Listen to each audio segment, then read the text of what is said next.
Yung mga nagsisibol-sibol na uli na yan. Mga tanglad pa niyan. Well, hindi ko alam kung anong tunay na dahilan bakit binitawan niya.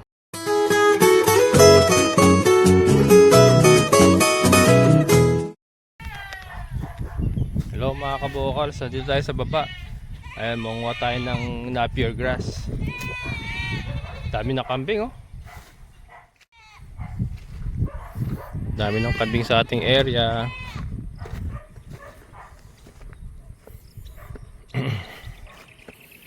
Hindi kayo tatapabling to eh. Si Milky, yan. Lilipat ko pa.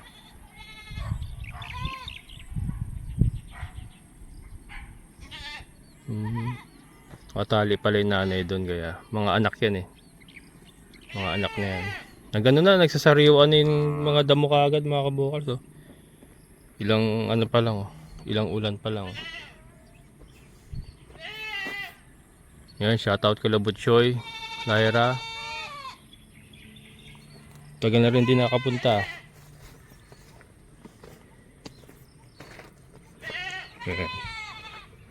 May bunga na, oh. Bunga na yung saging, nila sir, nila ma'am. Kaya mga kabukal, sagutin ko lang isang katanungan ng isa nating viewer. Nasaan na daw ba yung lalaki na bata na nag-avail dito ng lote na nagtanim ng tanglad? Yan. Yung nagtanim ng tanglad na tinulungan pa nila Emon noon. Asaan na daw ba? Ito yung lote niya mga kabukal, sa tayan yung mga tanglad niya, oh. Shoutout kay Sir Jopel. Ayan si Jopel mga kabukal, yung isa nating viewer na nag-avail nga ng 200 square meter dito. Na i-feature ko rin siya, parang nakadalawang episode din kami noon. Yung una nung nililinis niya ito, tiyaga, sinagaan niya talaga ito. Mag-isa lang siya nagpupunta rito. Nililinisan niya ito. Wala pa yung mga kapitbahay niya na yan. Ayan, sila Leia, wala pa yan. Si Andrew, andun na si Andrew. Pero mas nauna siya kay Andrew eh. Mas nauna siya kay Andrew, kaya lang hindi pa niya dinevelop talaga. Tinaniman lang niya ng ito yung mga tanglad pa niya itinanim noon, no? Tsinagaan niya mga kabukals, isang sako. Nagpunta rito yun si Jopel, may dalang isang sakong tanglad na pananim. Ayan. So kung makapansin niyo, maliit na lang mga kabukals, parang maliit na lang, no? Hindi, ito kasi yan. Ito pa, lote pa niya to dati. Ala na mga kabukals, binitawan ni Jopel, nag-back out. So ito po ay nakuha na, I think nila Leia. Oo, nakuha nila Leia. Yun. Si woman. Kaya nag-expand sila, nag-extend sila rito. Dati hanggang dyan lang sa may sa may poste ni Andrew ng kuryente na yan. Hanggang dyan ang pagitan nila ni Jopel sa kanila Leia. Yung sa may poste ng kuryente na yan. Ngayon, binitawan nga, nag-back out. Siyempre si Office, binenta uli. Yun, nakuha ni Leia yung isa. Eto, not sure kung sila Butchoy ang kumuha, yung tita nila. Hindi ko sigurado, pero yun ang parang usap-usapan. Na ito naman, nakuha naman ng tita ni Butchoy. Yung may swimming pool doon. Nasa Japan kasi siya. Ayan, ito pinalinis na nila Leia. Yan, nataniman niya na ng mga papaya. Pero ito yata, mga tanglad pa ni Jopel yan, yung mga nagsisibol-sibol na uli na yan. Mga tanglad pa niyan. Well, hindi ko alam kung anong tunay na dahilan bakit binitawan niya. Siguro nahirapan din kasi bata pa eh, saka may career eh. Nasa events, work siya eh. Parang event organizer. Hindi ko sure mga kabukals. Pero yun, siya. Nagtatrabaho pa kasi siya. Yan, bata man naman talaga. Ito yung mga Madre de Agua niya. Yan, Sir Jopel, kung nanonood ka pa sa akin, mga Madre de Agua mo, nagsisisibol na uli kasi naulan na uli. Malalaki na rin pala yung Madre de Agua mo, sir. Yun dito, tinanggal yata. Parang tinanggal nila yung mga madre. Kasi may mga madre de agua din yun. Tinanggal yata yan. Ito kay Ma'am Gloria. Shoutout kay Ma'am Gloria. Kapitbahay niya dapat si Ma'am Gloria. Taliguran sila. Yan. Isa rin natin viewer from US. Ma'am Gloria. Ito, not sure kung sino may-ari nito. Hindi, parang kapatid yata nila Leia. Ito pa rin. Kapatid niya yata. Ayun na tayo. Ayun, oh. Ayun yung ating aquaponics. Oh. Ayan.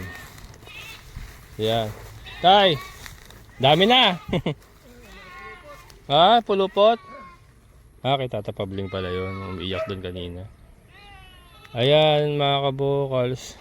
Parang nalulungkot din ako personally Parang nalulungkot din ako pero syempre may sariling dahilan si Jopel kung bakit nag-back out siya. Kaya lang syempre naging kaibigan din natin kasi sumasabay pa sa akin dati yung mga kabokals. Natatanda ako nung nagpapagawa pa ako ng wala pa tayo dyan. Nag-umpisa pa lang din ako nung kumuha siya. Anya pa sila Naning, sila Emon. So ako pauwi-uwi pa ako doon araw-araw. Sila Emon ang naiiwan dyan saka si Naning. Tapos pag umaga pupunta ako dyan. So si Jopel nanggagaling siya ng Quezon City. Sumasabay siya sa akin kasi nagdadaan ako ng Angat, bus terminal sa Angat. From there maghihintay na siya sa akin. May usapan na kami, naghihintay na lang niya ako doon. So umaga dadaan ako doon. Tapos paghapon sasabay naman uli siya sa terminal. Ganun po yung naging sistema namin dati. Tapos yung naging na ako, nagluko-luko na sila Naning, sila Emon. So iniwan na tayo na ako na yung pumuesto dyan. Hindi na ako nag-uuwian kasi nakapermis na ako dyan. Yun, doon nag-start naman yung problema din ni Jopel sa transportation. Madalang na rin siya nakapupunta rito kasi nga wala naman siyang sasakyan. At saka wala na, hindi na siya nakasasabay sa akin. So yun. Pero hindi pa siya sumuko ng mga kabokals. Matagal-tagal pa rin kasi nagpupunta-punta pa rin siya. Pinupunta-puntahan pa rin niya itong lote niya. Nag-arkila na tricycle, ganun. Minsan nasama pa nga niya yung nanay niya rito. Kita ko lang parang nag-cover lang sila ng trapal, ng tolda. Umuulan pa na kasi naglilinis sila. Nililinisan nila ito, dalawa mag-ina sila. Sinamahan siya ng nanay niya. So yun, nakakalungkot din kasi yung nakikita mo ng tiyaga noon na matyaga kasi siya din, kaya syempre na lahat naman tayo maabot sa breaking point. Ako aminin ko mga kabokals, sa hirap po ng ginagawa ko, sa hirap ng sitwasyon minsan, umaabot ako sa breaking point talaga. Yung tipong ayoko na, gusto ko na mag-back out. Ayoko na, tigilan ko na pagod ako. Like ngayon mga kabokals, kagigising ko lang kasi talagang kanina halos hindi ako makagalaw kaya ng tanghali. Pagod na ako.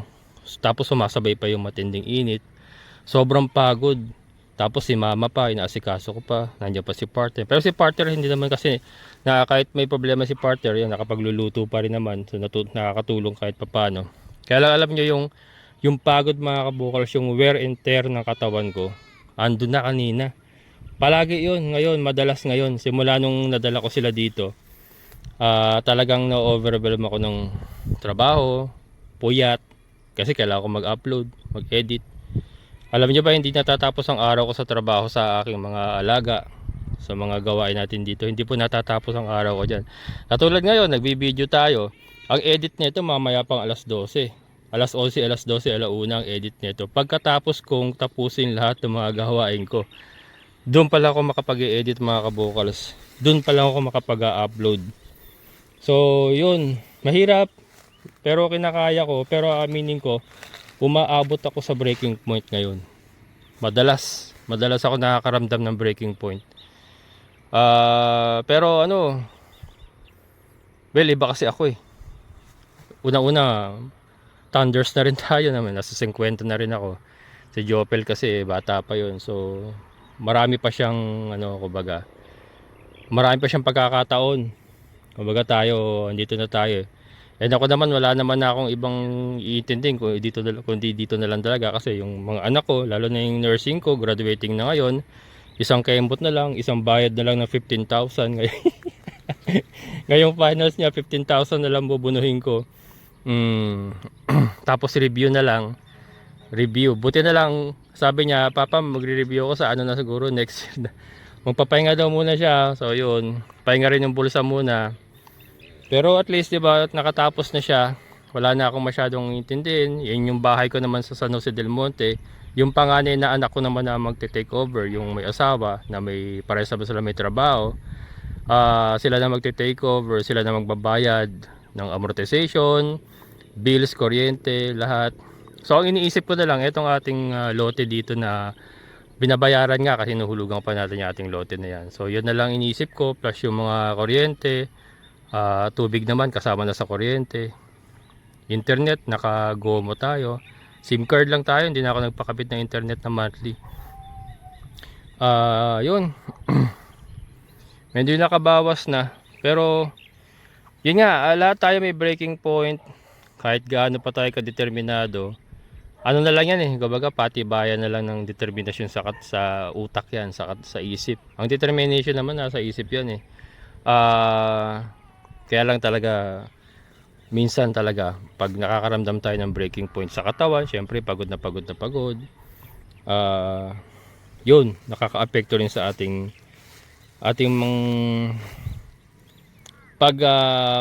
pag-proceed sa ating mga goals.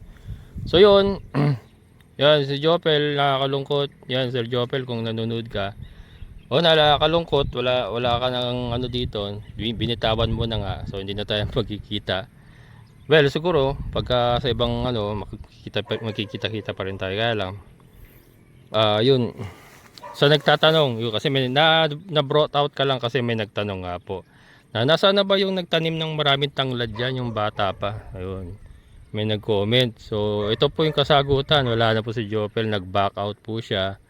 Binitawan niya yung lote. Hindi ko po alam kung ano arrangement nila sa opisina. Hindi ko alam kung naibalik pa sa kanya yung mga binayad niya or ano bang naging usapan nila. Pero ang alam ko po na konfirmado ay nag-back out po siya and then nabenta po uli yung kanyang lote. So yan. Ito nga, maaaring sila Butchoy nakakuha. Pero yun, konfirmado po na kay Leia. Si Leia nakakuha kasi nabakuran na nga. Pinabakuran na niya. Ayan.